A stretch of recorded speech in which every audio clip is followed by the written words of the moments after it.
Hi, everyone. I am so excited about this upcoming metaphysical book study on the Gospel of the Beloved Companion, the complete Gospel of Mary Magdalene. We're starting tomorrow morning, Sunday morning at 8:30 a.m. Pacific. That's 11:30 a.m. Eastern Time. And I hope you can make sense of that in your own time zone. And I hope you can join me. So, one of the main reason that I'm excited about this is that in this gospel, I truly hear the voice of spirit. In fact, in this gospel, Yeshua, or Jesus Christ, Yeshua refers to God as spirit, and then Yeshua refers to spirit as she. At least the translator understands it that way. So you might take issue with the translator. I don't. So we'll discuss that and why. And also, in hearing the voice of the Spirit in this gospel, what's interesting is all the social clutter of the clutter of social expectations are absent.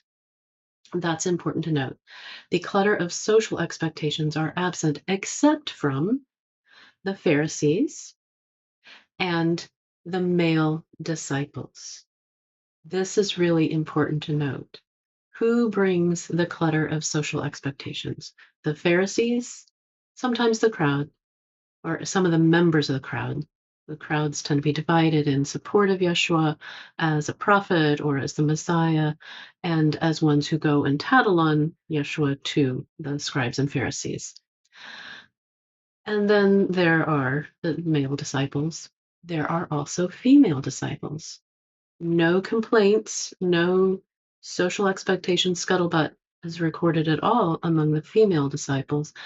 No taking issue with Yeshua's teachings is recorded among the female disciples. However, they are among the male disciples. What does this tell us about what was possibly going on and the level of consciousness at the origin of what has become known as Christianity?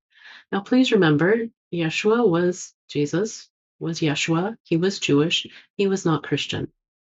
And you might be wondering, well, wait, who are the female disciples that you're talking about? That's a very good question.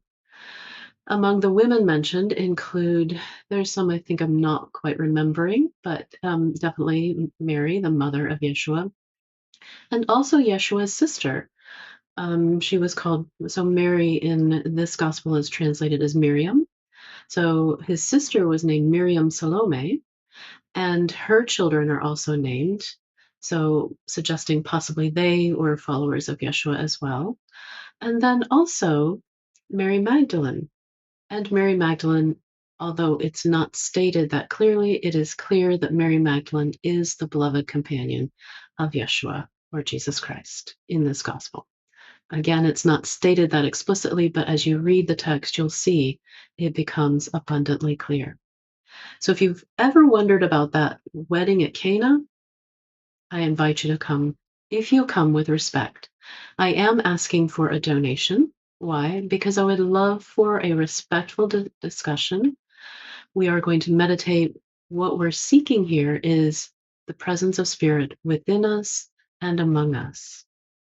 And I left out one of those women disciples. Her name was Salome. I know some people pronounce it differently. If you look it up on the internet, you're going to find various pronunciations. This is how I pronounce it. She was the woman at the well. I remember hearing the comment or reading the comment when I was at Vanderbilt Divinity School that here is a woman with whom Jesus or Yeshua had a theological conversation about, where do we worship God or spirit? And she continues to be part of the group of disciples along with Mary Magdalene and I think some others, but definitely Jesus or Yeshua's sister is mentioned a few times. How do we make sense of this? Well, please join me. And if you'd like to make a donation, please see the print version of this, and I'll have a way for you to do that there. And I hope that you can make it.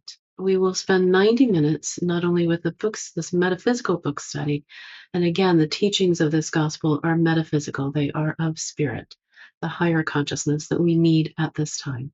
And as part of this gathering for 90 minutes, we will also be doing some guided meditation, prayer, and connecting collectively and collaboratively and cooperatively to seek spirit together within us and among us and transcendent to us.